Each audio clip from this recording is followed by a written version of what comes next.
Hi everyone guys, कैसे हैं आप लोग। आई होप आपकी प्रिपरेशन अच्छी चल रही होगी। सो यूजीसी नेट का एडमिट कार्ड आ चुका है और मुझे लगता है सब लोग के जल्दी ही एग्ज़ाम स्टार्ट होने वाले हैं। मेरे तो 30 जून को है, मेरा वाला जो सोशियोलॉजी का है। तो अभी क्या करना है ना, जो पेपर 1 है उसमें 3 ऐसे इंपॉर्टेंट टॉपिक हैं जिनमें कन्फ्यूजन भी बहुत ज़्यादा होता है और अगर बार बार रिवाइज़ नहीं करके जाओगे नंबर ऑफ़ क्वेश्चन भी बहुत ज़्यादा ही पूछे जाते हैं। तो इस टाइम पे ना बाकी चीज़ों को इतना ज़्यादा अभी थोड़ा कम कर दो। जो ये 3 टॉपिक्स हैं इनको 2 से 3 बार अच्छे से रिवाइज़ करके जाओ। जो भी आपने रिसोर्सेज़ यूज़ किए हैं उन्हीं रिसोर्सेज़ से बार-बार रिवाइज़ करो। जो भी लेक्चर आपने देखे हैं उन्हीं लेक्चर्स को बार-बार रिवाइज़ करो। अभी जैसे आपके पास कोई नहीं है उस चीज़ के लिए रिसोर्स, तो मैं रिसोर्स भी साथ में बता जाऊँगी, ठीक है। सो यार let's get into the video. जानते हैं कि कौन से रिसोर्सेज हैं, कौन से वो 3 टॉपिक हैं जो आपको भी प्रायोरिटी में रखने चाहिए, ठीक है। सो यार let's get into the video. पहला टॉपिक है लॉजिकल रीजनिंग का। लॉजिकल रीजनिंग मुझे बहुत ज़्यादा कन्फ्यूजिंग लगता है और क्वेश्चन भी आजकल वो थोड़ा डेप्थ में ही पूछते हैं, हल्का नहीं पूछते हैं। तो आपको अगर उस टॉपिक से लेके बहुत ज़्यादा कन्फ्यूजन रहता है तो लास्ट टाइम पे उसको 2 से 3 बार रिवाइज़ करके ज़रूर जाना। आपने जो भी रिसोर्स फॉलो किए हैं वो वही रेफ़र कर सकते हो या फिर PWGC में नेट में एक टीचर पढ़ाती हैं, यूट्यूब चैनल है। उन मैम ने लॉजिकल रीज़निंग काफ़ी अच्छे से करवाया हुआ है। तो अगर आपने नहीं किया हुआ है तो उनसे पढ़ सकते हो। मेन चीज़ है ना कि इंडियन लॉजिक जो है वो मुझे हमेशा से कन्फ्यूजिंग लगा है, तो वो मैंने ज़्यादा उस पे फ़ोकस करने की कोशिश नहीं की है।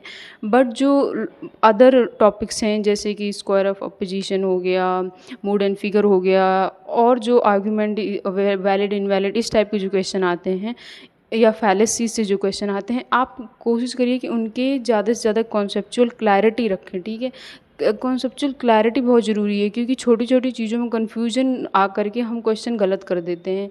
तो पहले तो कॉन्सेप्चुअल क्लैरिटी कर लो, 2 से 3 बार नोट्स जो बनाए उसको रिवाइज़ कर लो और पीवाईक्यू भी साथ-साथ प्रैक्टिस करके जाओ इन टॉपिक्स के। इधर-उधर मत देखो, जो भी प्रीवियस ईयर क्वेश्चन में जो मतलब अभी दिसंबर में ही जो हुए हैं, उनसे प्रैक्टिस कर लो। उनसे आपकी बहुत सारे 8 से 10 क्वेश्चन पेपर अगर आप लगा लेंगे तो इन चीज़ों की क्लैरिटी आ जाएगी, ठीक है। और दूसरा टॉपिक होता है रिसर्च का। रिसर्च में अब बहुत डेप्थ में क्वेश्चन पूछते हैं। वो ऐसे फैक्चुअल चीज़ें नहीं पूछते हैं कि कुछ भी ऊपर-ऊपर से पूछ लिया, नहीं। वो डेप्थ में पूछते हैं तो आपको उस टॉपिक्स की बहुत अच्छे से पकड़ होनी चाहिए जो भी पूछ रहे हैं। लास्ट टाइम ही मैंने रिसर्च बहुत अच्छे से किया हुआ था। मेरा रिसर्च सेकंड पेपर भी सोशियोलॉजी में भी रिसर्च पूरा चैप्टर है एक। बट मेरा एक क्वेश्चन रिसर्च का गलत हो गया था। जो उस चीज़ का रिग्रेट होता है ना कि आप जो पढ़ के जा रहे हो, क्योंकि क्वेश्चन अच्छे से ध्यान से भी पढ़ना बहुत ज़रूरी है। सिर्फ़ ये नहीं होता है कि हमने कर लिया इंडक्टिव, डिडक्टिव इन चीज़ों को लेके इतना छोटा-छोटा कन्फ्यूजन होता है। तो आप हर चीज़ बहुत अच्छे से क्लियर करके जाओ।